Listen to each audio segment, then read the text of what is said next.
ना बच्चियां ना महिला सुरक्षित है। के बहलाने को गालिब ये ख्याल अच्छा है। कश्मीर के लोगों के साथ ये 3 मुद्दे हैं। लाखों लोगों से मैं मिला, सब चरणों में अर्पण किया ये सरकार ने, इसीलिए चुनाव का इंतजार महाराष्ट्र की जनता कर रही थी। इन लोगों ने महाराष्ट्र बेच के खाया है, महाराष्ट्र के अस्मिता को बेच दिया है। ये सब सरकार, महाराष्ट्र के सरकार गुजरात के इशारों पर राज करती है, तो महाराष्ट्र की जनता इसका बदला लेना चाहती है। आज आचार संहिता होगी और आचार संहिता के इंतजार जनता कर रही है।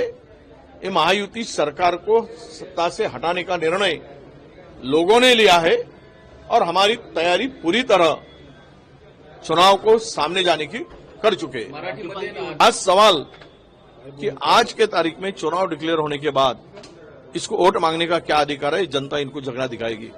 क्यों वोट मांगने का क्या सरकार ने किया है तो वोट मांगेंगे? क्या किया इन्होंने?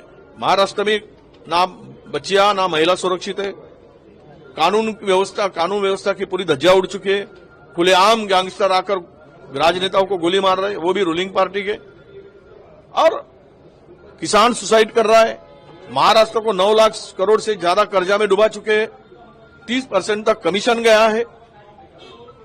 ये लोग छत्रपति शिवाजी महाराज के पुतले में कमीशन खाते हैं, तो कितने नीचे गिर चुके लोग हैं ये महाराष्ट्र की जनता को पता है। इसीलिए ये वोट मांगने का इनका अधिकार नहीं है। लाडली बहना करके केवल डंका बजने से नहीं होता है, लाडली बहन की सुरक्षा भी करनी पड़ती है। वो सुरक्षा हम करेंगे, ये जनता को विश्वास है। हाँ, पूरा समय दिया गया सरकार को अपने कामकाज निपटाने के लिए, घोषणाएं करने के लिए, चुनावी घोषणाएं करने के लिए पूरा समय दिया गया वो महाराष्ट्र में। और अंततोगत्वा जब बिल्कुल अंतिम मुहाने पर आकर के चुनाव का ऐलान किया गया, महाविकास आघाड़ी पूरी तरह से तैयार है और भाजपा जानती है कि महाराष्ट्र में उसके हिस्से कुछ नहीं आने वाला है। महाविकास आघाड़ी वहां प्रचंड बहुमत के साथ सरकार बनाएगी। लोकसभा का नतीजा भी बिल्कुल ऐसा था कि सरकार लगातार भाग रही थी इलेक्शन से वहां, तो फाइनली करवाना पड़ रहा है। लोकतंत्र की यही ताकत है कि तमाम कोशिशों के बाद भी इलेक्शन की एक निश्चित तिथि है कि उसके पहले तो आपको करवाना ही है, तो वो करवाना पड़ रहा है। हम स्वागत करते हैं और हम पूरी तरह से चुनाव के लिए तैयार हैं। के बहलाने को गालिब ये ख्याल अच्छा है। शिंदे साहब अभी चुनाव घोषित होने से पहले तक जो बोल रहे थे वो बोल रहे थे, लेकिन क्या कमान उनके हाथ में है? क्या वो फ्रंट सीट पर हैं? क्या वो तो एक चेहरा थे, एक मोहरा थे। सरकार तो कोई और चला रहा था। दिल्ली और महाराष्ट्र के बीच में कौन सरकार को नियंत्रित कर रहा था ये पूरा देश जानता है। तो शिंदे साहब ने अपना गोल्डन पीरियड काट लिया है और अब महाविकास आघाड़ी की सरकार बनेगी।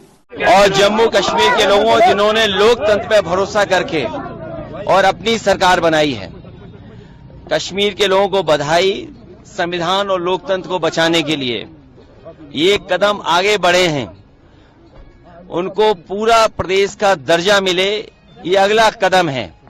और हमें उम्मीद है कि जिस तरीके से यहाँ के लोगों ने मतदान किया है, भविष्य में पूरे दर्जे का भी जो स्टेट का सवाल है वो उनके हिस्से में आएगा।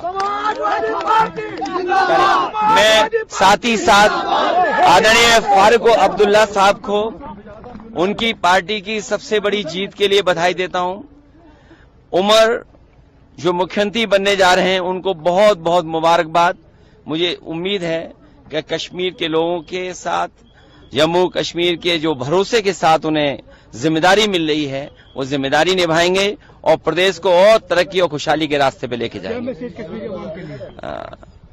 कश्मीरी आवाम के लिए सबसे बड़ा संदेश यही है कि पूरा देश उनकी तरफ देख रहा था और समाजवादी लोग उनकी भावना को समझते हैं। देश खुशहाल तभी होगा जब जम्मू कश्मीर साथ साथ चल करके खुशहाली के रास्ते पे जाएगा। और जो सीमा के हमारे जितने भी प्रदेश हैं, उनको विशेष अवसर, विशेष सुविधाएं और विशेष तरह के उनके फैसले हों, जिससे उनकी खुशहाली और तरक्की के साथ साथ वो आगे बढ़ें। Thank you sir. Thank you. आप ट्रेन में जाओगे, रेलवे से पैसा अदानी ले जाएगा।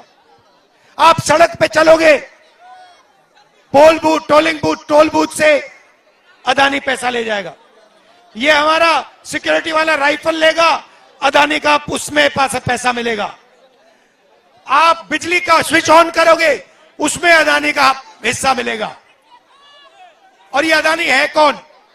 ये अदानी नरेंद्र मोदी है। ये एक ही चीज है, ये अदानी नरेंद्र मोदी है, नरेंद्र मोदी अदानी है। मोदानी कह लो इसको, मोदानी। और देश में 24 घंटा जहां देखो अन्याय हो रहा है। किसके खिलाफ? आपके खिलाफ। 90% लोकतंत्र के सिस्टम को उठा के ले गए। आप किसी को वोट देते हो, वोट किसी और को चला जाता है। आप किसी को चुनते हो, आप एमएलए चुनते हो, वो एमएलए किसी और का बन जाता है।